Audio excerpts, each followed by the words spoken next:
Welcome back everyone. Today we're going to be applying a Thanos prosthetic. There's going to be links in the description as to where you can buy the different products and bits and pieces that we talk about in this tutorial. I've had quite a few of you contact me and ask if we could do some more applications, so this is one of the first in a series of different application videos. So let's go over everything that we're going to need for this and we'll get on with it. Okay, so let's go over everything that we're going to be using to be able to do this makeup. I've got some airbrushes. A lot of this makeup you'll be able to apply with a sponge or a brush if you so desire. I'm just going to do airbrush because it's faster. We have Q-tips, palette for our PAX paint. This is our own PAX paint that we have, which is our Thanos color. There'll be links below where you can purchase all of this stuff. And it's formulated to match with the Pro Air bruise color. So that way you'll be able to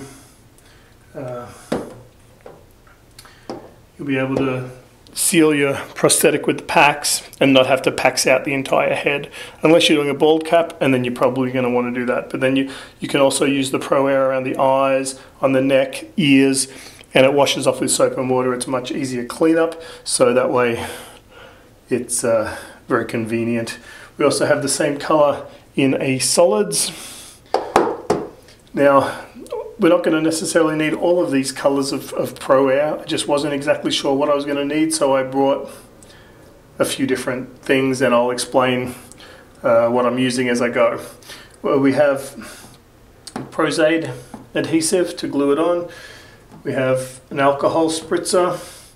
As I said, we have the solids, which you can activate using the Prolong by Pro Air or alcohol. These are spatter tips, which are used with the airbrush to be able to do like spattery effects. We have a brush, which is just a chip brush that I cut down that you can use also for spattering, if you so desire. We have alcohol for soaking our brushes and working edges and that type of thing.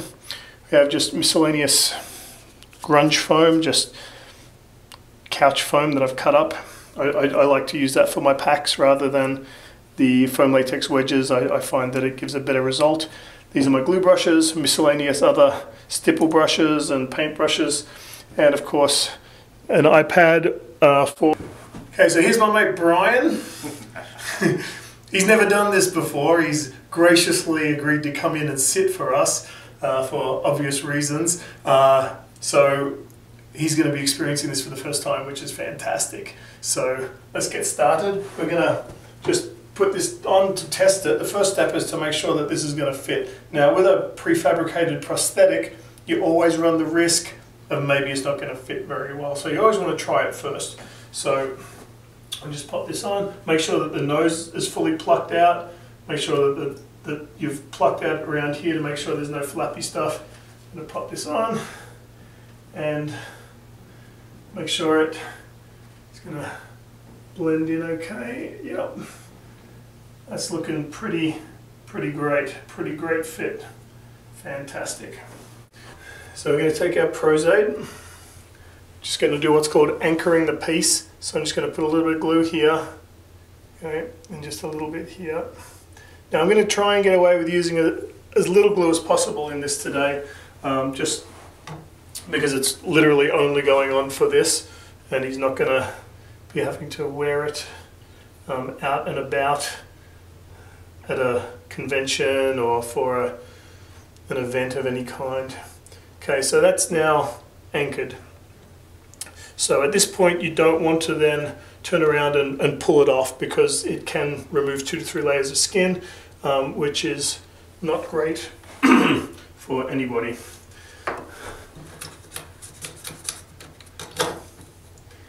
And now it's just going to be pulling this back. Once it starts to hit where the glue was, just have you close your eyes for me there, please, Brian. And don't open them until I tell you. Okay.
We've now worked our edge, everything is looking fine. So now let's get started with our PAX paint. So I'm just going to put a little bit of this onto my palette, and with a sponge we're just going to basically stipple that over the whole thing and slightly over the edge. Now you don't want to get this right up to the eyes. It's, as I said, it takes special removers to be able to remove it, so give the eyes a little bit of a wide berth there. And you're wanting to take it just over the edge of your prosthetic under the skin.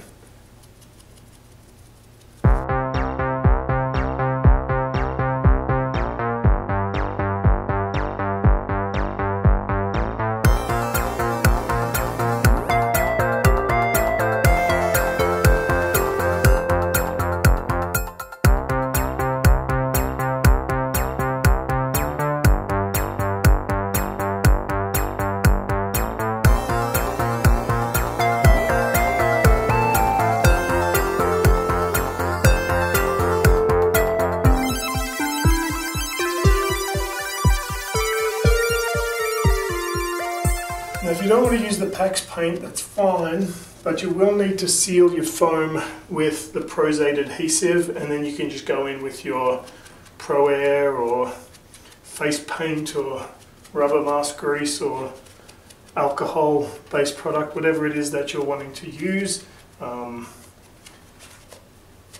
It won't absorb into the foam then. So I'm going to switch out now for a Q-tip, just to get into some of these slightly less accessible areas.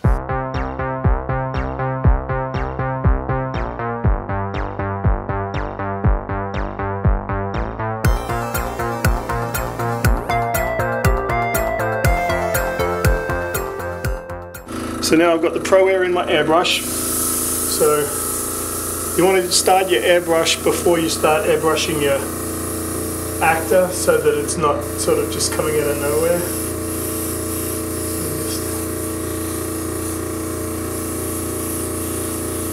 We will come in and do a little bit more around there. Just one big breath. Hold your breath. Just get in here.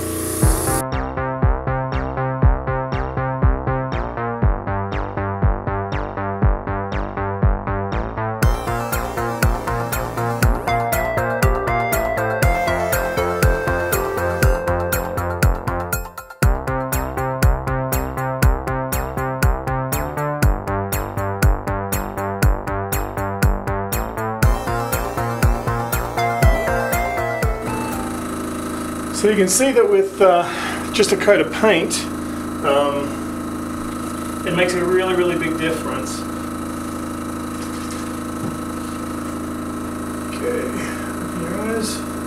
Okay, so you can see that right underneath the eyes is got a little bit of skin color. So I'm just gonna take a tiny bit of this paint on my brush. If you could just look up at the ceiling for me.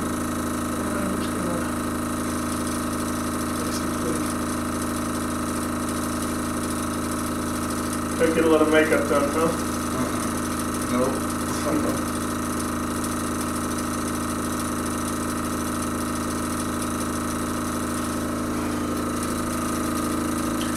Okay, much better. Turn that off for the moment. The base of that colour is going to be our bruise tone. And this is going to be for shading our piece. I'm not going to use too much. I don't want to waste it, but I also don't want to. So I don't want to have to mix another thing. So this is very, very delicate operation because we don't want it to be super, super dark. So I just added in with a little bit of black. We're going to take it just a tiny bit at a time because if you put too much, then it's too contrasty. Oh.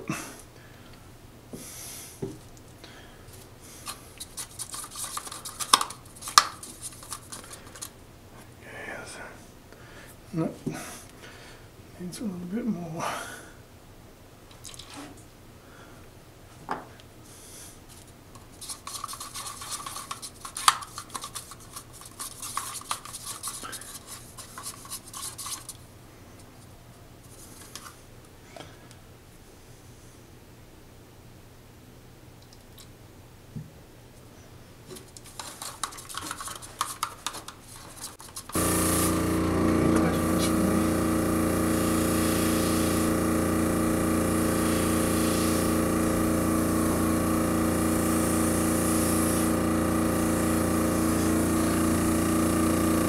I think that's good. I think we're good.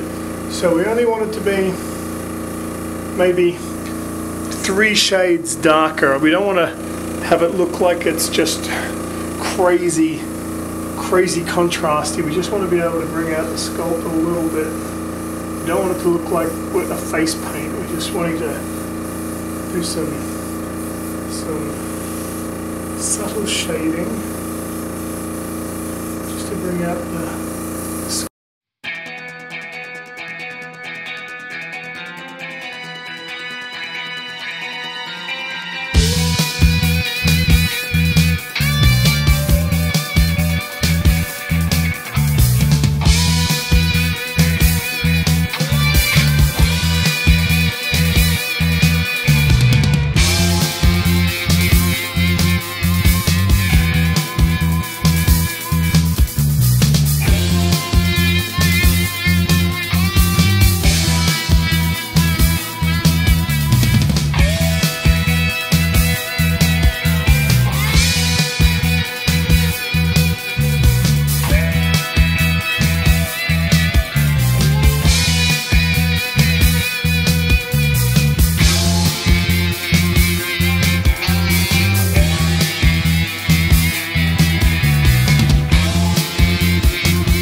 now we've got our palettes of our solids, And I'm going to use this one, which is the Scab color.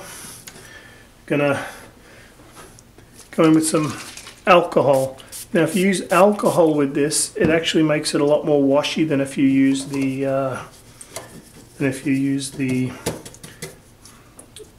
Prolong, because I don't want this to be super opaque. I want this to be fairly translucent and washy.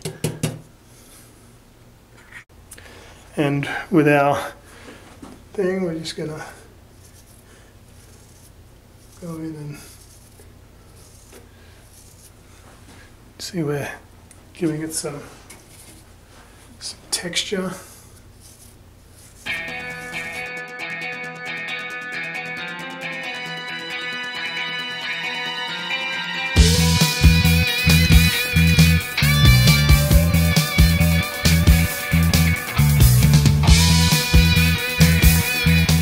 The other way we can do spatter is with one of these, which is called a spatter tip, and that works with the airbrush.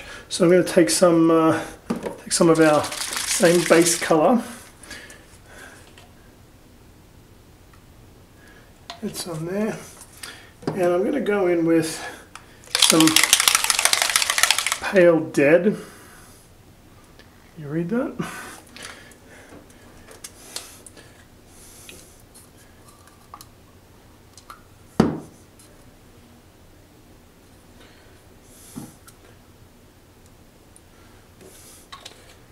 And I'm going to add just a tiny bit of the Dijon.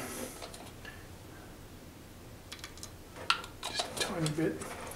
Because I want to give our highlight color, if you look in here, you can see it's got a slight fleshy tint to it, which is what I want.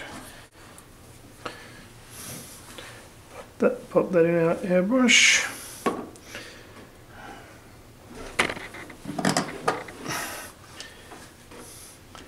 Now this goes right on the end like that. And this is for fine spatter. So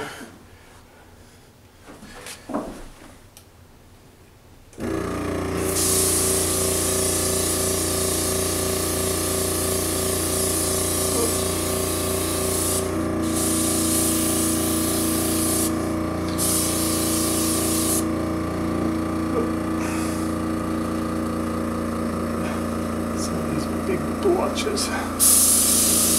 There we go.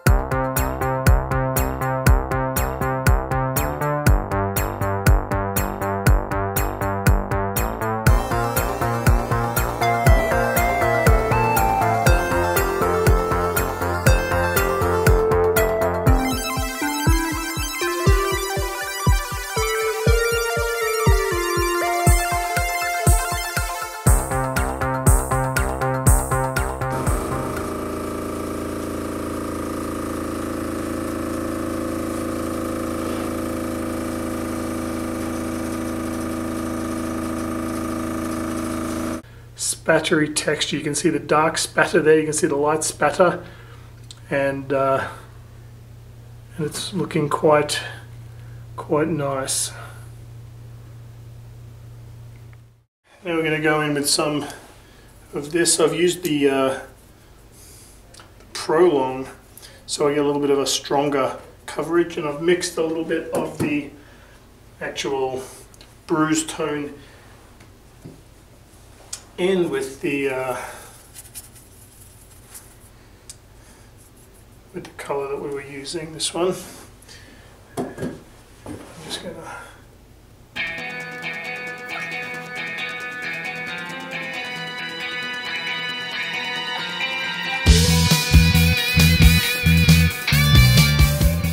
so we don't want to look like he's from Kiss. So I'm gonna now just take our airbrush with the lighter colour.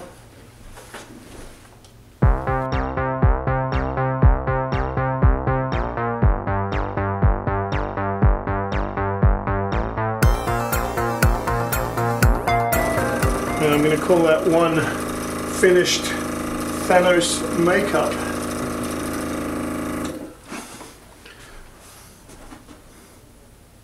Thanks for watching.